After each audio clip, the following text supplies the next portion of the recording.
This is Lake Havasu, Arizona. There's something about this place, situated in the middle of the California-Arizona desert, that makes it the place every outboard boating fan wants to be on Thanksgiving weekend. 70,000 came to Havasu in 1972. Not for turkey, a boat race, the Outboard World Championship. The OWC is where the major outboard manufacturers come every Thanksgiving to prove they're the fastest and the strongest. Because this race is a grueling endurance test. 8 hours of screaming speeds, 4 hours a day for 2 days. Ralph Evinrude, chairman of Outboard Marine Corporation, kicked in $25,000 to bring the prize money to $65,000, making it the richest boat race around. And 108 racers were there hoping for a piece of it. People like Tommy Posey, veteran pilot for the Abilene Marine race team. Posey arrived with big victories in his pocket from Galveston, Provo, Utah, and St. Louis. Like Johnny Sanders, racing for the McCune Marine team out of Denver. Like Billy Schumacher of Beverly Hills, California, two-time unlimited Gold Cup champion. Those with pre-race bugs tested their rigs on Friday before the race. 6 boats flipped in practice due to the stiff wind, but 102 of them were lined up Saturday at the start, facing the same fierce wind. At Havasu, drivers use a modified Le Mans start. The drivers are in their boats, but their engines are off.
Texas in boat number 36, an OMC boat powered by Johnson.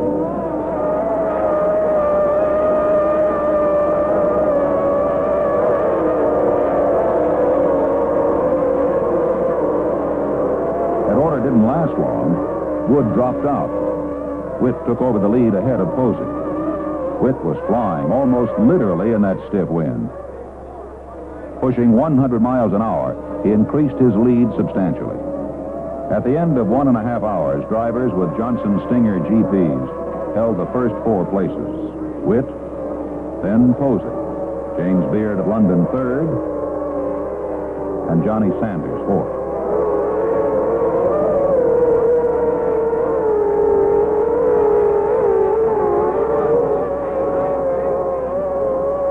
At the 2-hour mark, the boat started coming in for fuel. The excellent position of the Johnson-powered boats was a tribute to Jack Leake, high-performance chief for the Johnson team. Leake elected to have his men install what they call gear reduction lower units on the Johnson engines for the first day. It's a slower and heavier lower unit, but in the wind, it was faster and helped anchor his boats in the water. But something was happening to Witt's first-place boat.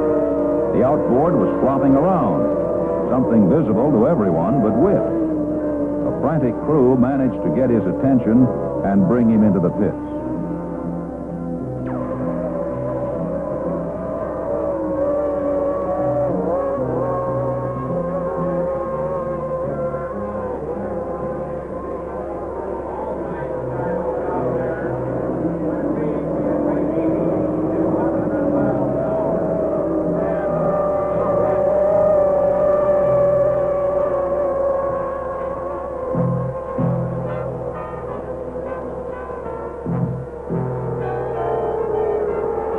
7 minutes, they had fixed the broken bolt and refueled the big tank. It was a valuable 7 minutes, though, and Sanders took advantage of it, pushing his Scotty Kraft Johnson combo into first place.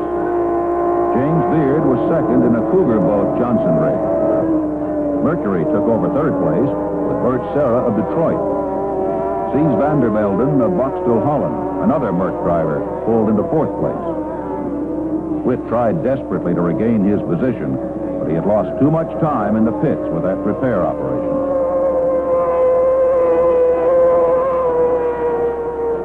At the end of 3 hours, Sanders continued to run first. But van der Velden, the Dutchman, was threatening in 1:39, a Molinari Mercury rig.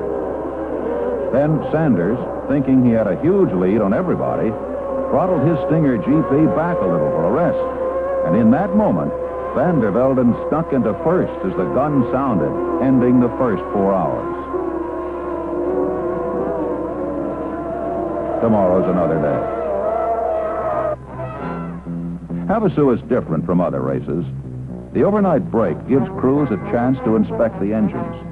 The Johnson crew worked all night on their rigs. The first order of business was to change all the lower units. The weather forecast said Sunday would be calm, no wind. That meant switching to the sleeker and faster 1-to-1 ratio lower units on the Johnson boats. Every nut and bolt was retorqued. Pistons were inspected. Parts replaced. For once, the weatherman was right. Not a speck of wind to ruffle Lake Havasu's feathers. Saturday's survivors lined up on a beautiful Sunday for the final 4 hours of the Outboard World Championship. It was a perfect start.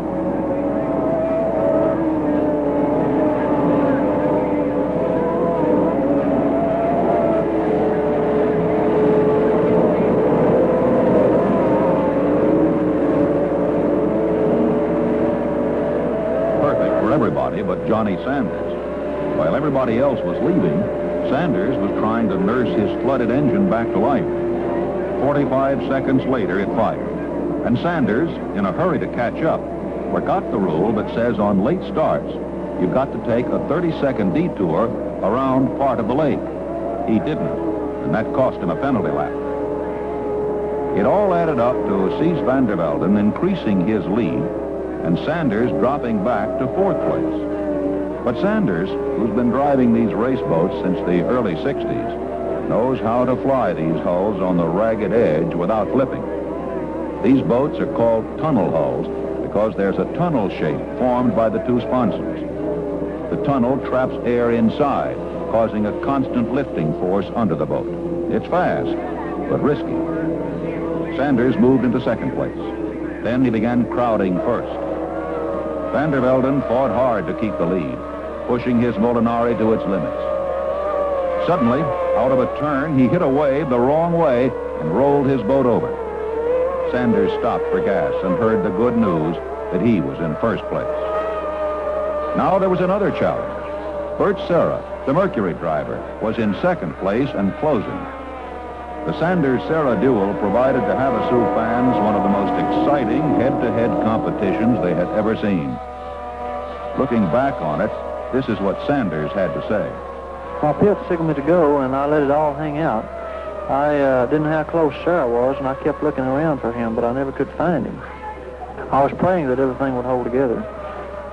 8 hours of racing is a terrible strain on the engine and a boat. Serra, meanwhile, was finding himself in two races.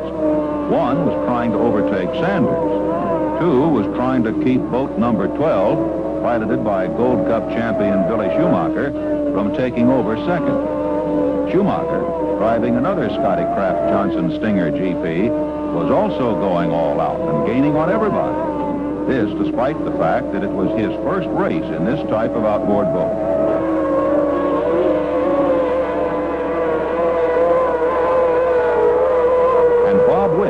Remember, number 36 was still in top form and wishing the race would last another 2 hours.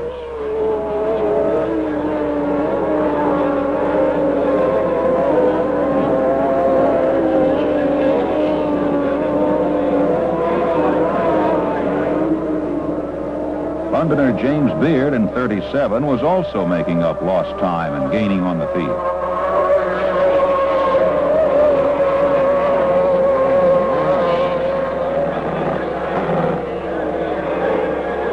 Sanders, meanwhile, was gaining valuable seconds on Sarah with every lap. Going into the final hour of the long, hard race, the McCune team driver held a 1-minute, 7-second lead over Sarah. Then, Sanders ran into an obstacle of his own. With minutes left, he hit a buoy and smashed a hole in the front left side of his Scotty. Luckily, it was above the waterline.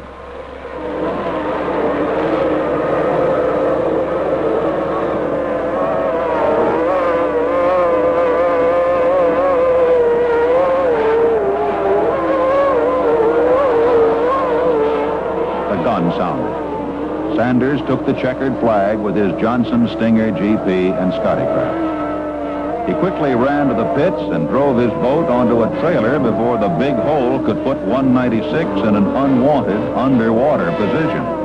Sarah and Schumacher, with the Johnson Stinger GP, both finished 173 laps to take second and third places. Sanders' single-engine rig erased the lap and speed records recorded by last year's twin-engine Mercury rig. He lapped the 4-mile course 174 times for an average speed of 86.5 miles an hour, 4 miles an hour faster than it has ever been done.